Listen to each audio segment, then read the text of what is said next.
देवळालीतील दुचाकी वाहनाचा वर्निंग थरारक। देवळाली वडनेर रोडवरील असलेले कॅन्टोन्मेंट बोर्डाचे सार्वजनिक अभ्यासकांमध्ये स्पर्धा परीक्षेचा अभ्यास करण्यासाठी आलेला सूरज शहाणे राहणार साकूर फाटा इगतपुरी रोड असे युवकाचे नाव असून या युवकाची दुचाकी वाहन क्रमांक MH15FJ 5308 ही वाहनतळात उभी असताना अचानक पेट घेतल्याने परिसरात एकच खळबळ। मात्र सार्वजनिक अभ्यासिकांमध्ये असलेले लायब्ररी असिस्टंट राज चुनियान यांनी तात्काळ अग्निशमन दलाला संपर्क करून घटनेची माहिती दिली।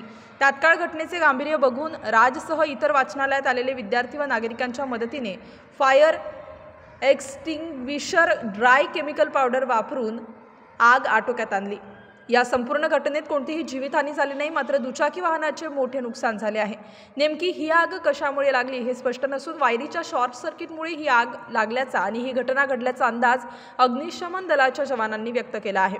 यावेळी देवळाली कॅम्प पोलीस ठाण्याचे वरिष्ठ पोलीस निरीक्षक श्रीनिवास देशमुख, अग्निशमन दलाचे मनोज भालेराव, जयदीप निसाड, स्वप्नील कासार, आदित्य निसाड व पथक घटनास्थळी दाखल झाले होते। स्टार न्यूजसाठी मोहसिन पठाण, नाशिक।